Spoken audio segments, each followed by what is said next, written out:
arthritis I have. It's called Ankylosin Spondylitis. And it causes the vertebrae in my back to fuse together. And unfortunately, I have it all over.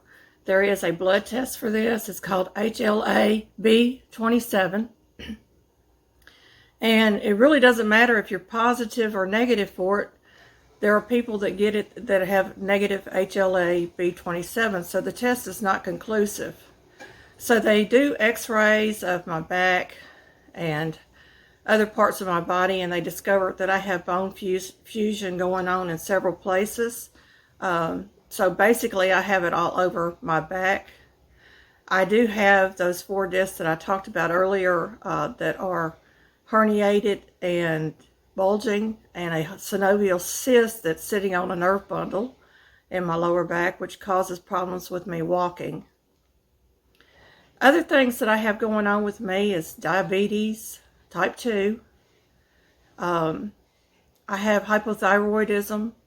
I'm losing hair. I lose my eyebrows, and I have to draw them in. As you can see, I've drawn them in this morning to fill it in a little bit because I am very self-conscious about the way I look.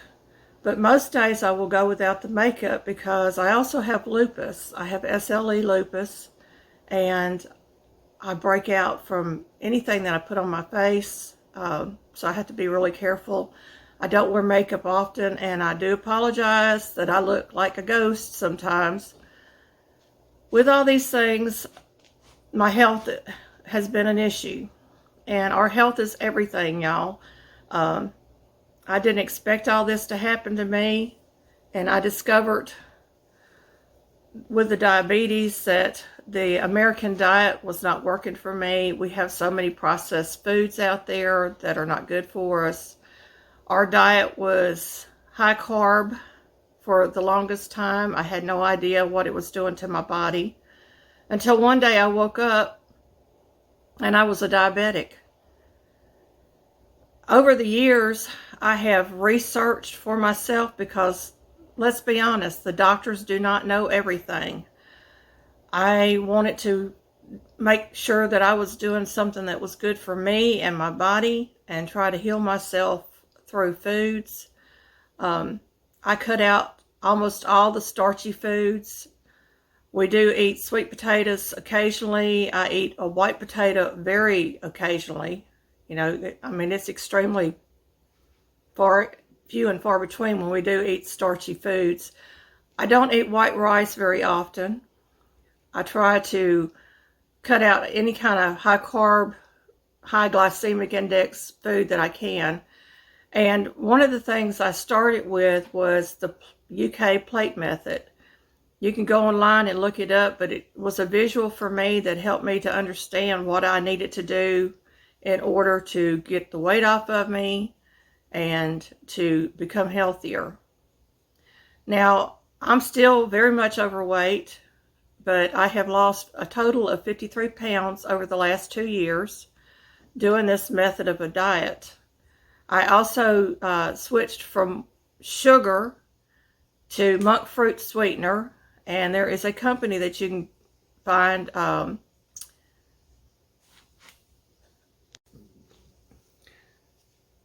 it's called monk fruit, and it comes from healthgarden.com. I'll put the link below. This is a non-GMO product. It comes from somewhere over in Asia somewhere. It was raised by the monks over there, or some type of religious order over there, and they extracted the sugars from it and discovered that the sugars had no carbs, no calories, and it tastes just like sugar. Now, you can bake with this. You can use it in your coffee, your hot tea, anything that you drink, basically, that you would put sugar in. You can use this. These little packets have 2 teaspoons of monk fruit in it, and I only use a half a packet when I go out because I don't very much want sweets. But this has helped me lose weight. I put it in my breakfast chia pudding that I put in the refrigerator. It's made with chia seeds, oats, bananas, monk fruit sweetener. I'm trying to remember everything in it. but I'll find the recipe for you and I'll link it. I'll put it in the description box below also for that breakfast pudding. But that was the start of me really getting my journey in order. Now, I had done things like MyFitnessPal, and I still go to it occasionally, and I'll put in a recipe just so that I will know what the carbs and calories and so forth are. I don't follow the calories as much as I do the carbs.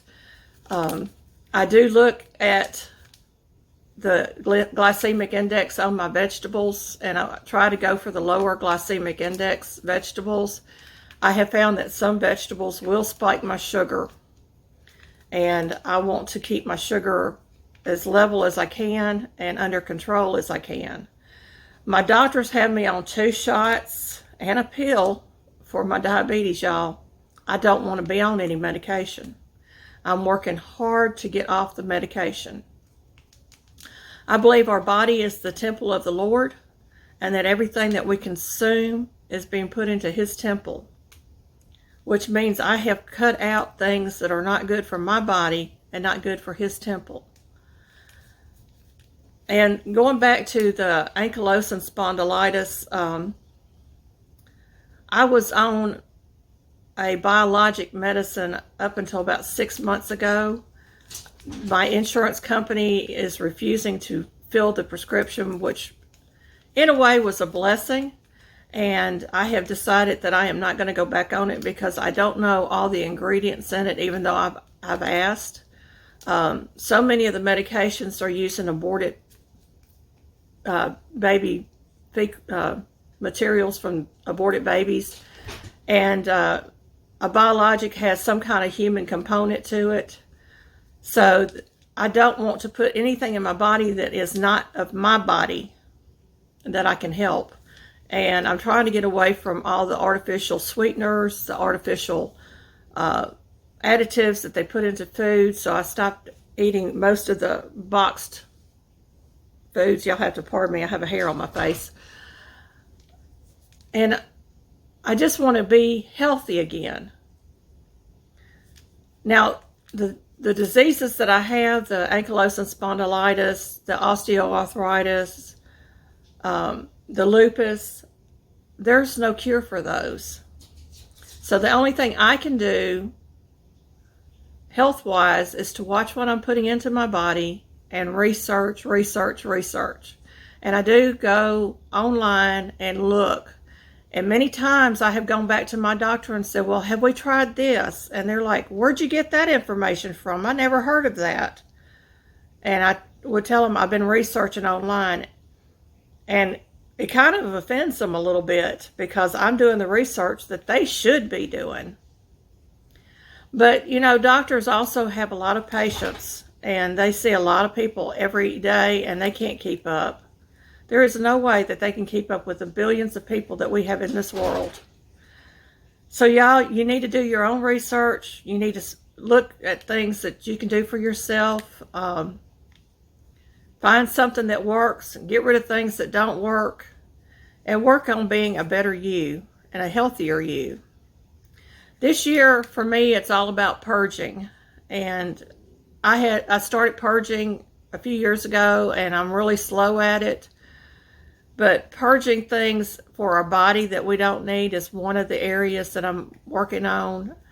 And I'm also working on healthier replacements for that. I look at my seed. I want things that are not genetically modified going into my body. I want things that are not processed or meat that has antibiotics and other things that's been put into it. I want a healthier me. And years ago, we didn't have all this in the grocery stores. We didn't have all these things that were bad for us. It has been slowly introduced into our economy and into our grocery stores and into our bodies over the years. I am learning as I go. I am not perfect, and I am not a medical professional. But I am a person that is truly seeking to become a healthier me.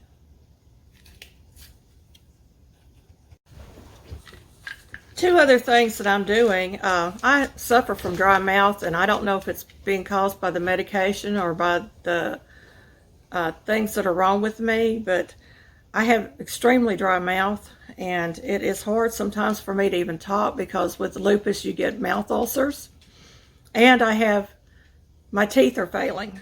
Y'all will notice in my videos that I have white stuff in my teeth, and it looks awful, and I know it does, but it prevents it from hurting until I can afford to go to the dentist. We're working on that at this point, and I also have yellow teeth from when I was a child. I was given liquid iron in a bottle, and of course back then they didn't know that it was going to affect my teeth. And my teeth have always been yellow, and there is nothing in the world I can do to change it other than to wear veneers, which I refuse to do. Now, I probably will end up with some dentures because my teeth are failing. I broke a tooth last week. I bit down on something and it just split in half, and this has been happening over the years because of calcium issues. And it's not fun, y'all. It's not pleasant, and it is very humiliating for me. Now, going back to the dry mouth, this is one of the products that I use, and I tried to buy it online, but I didn't get it this time online. I had to go to Walmart and get it. It's called Acidophilus, and I get the 2 billion active cultures with it. And you take this once a day, and I take it sometimes twice a day because this little active culture is what makes you have saliva in your mouth. So if you have dry mouth, this is one of the products that you might want to research and look into. I'm not sure about this company. It does say it contains no gluten, wheat, milk, or milk products, lactose, sugar, preservatives, soy, or artificial color. So I look at the labels and read the labels before I buy anything. Another thing that I'm trying to do, because I realized that my pH was very acidic, and your pH will determine whether you get sick or not. Excuse me.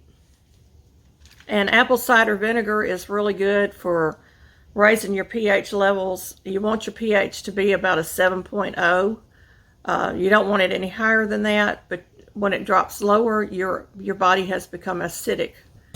And our water is normally pH neutral, and that's what we're looking for, is a pH neutral in our body. And I found this product at Walmart. It's apple cider vinegar in the pill form. And because my teeth are so bad, it's not good for me to drink apple cider vinegar all day long. But this is just one capsule per day. And you have to be careful because it will upset your stomach. If you have stomach ulcers or anything, you need to look into whether you can take apple cider vinegar in a pill form or any other form. I know some people can't even have lemons and so forth. But this really is helping me not to get sick. I have a tendency to get sick very easy. 10 years ago, I had 3 episodes where I almost died. I lost use of my left side of my body and had to really rebuild and strengthen my body and be able to walk as normal as possible. I had to go through physical therapy several times over the years for different things that's happened to me. And then I had thrown gallstones into my pancreas, and they went in and took my gallbladder. And the last thing that happened to me was I threw blood clots. They went through my heart and into my lung. And I was in the hospital for probably about 2 weeks. I'm not even sure how long I was in there.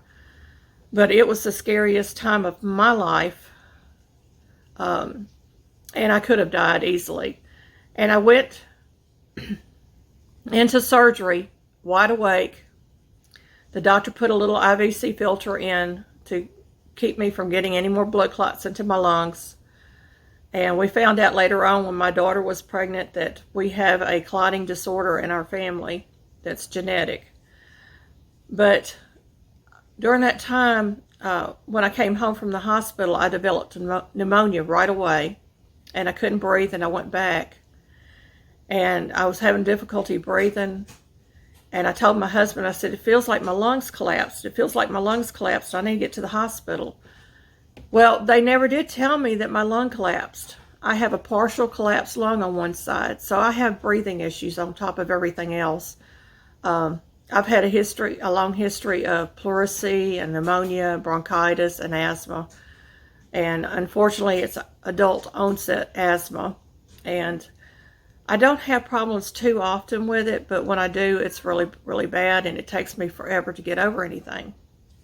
So those are some of my health issues. And I mean, we all have them.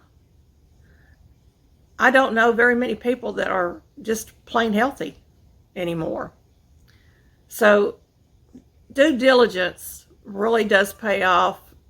Look for things that will work, things that will build your immune system up, things that you don't even think about. Just do your research. There's a lot of information out there now that's really good information. Just do your research and find out what your body needs and get it. And pay that extra price for it. I know it's expensive, but pay the price because it is your health, and your health is that important.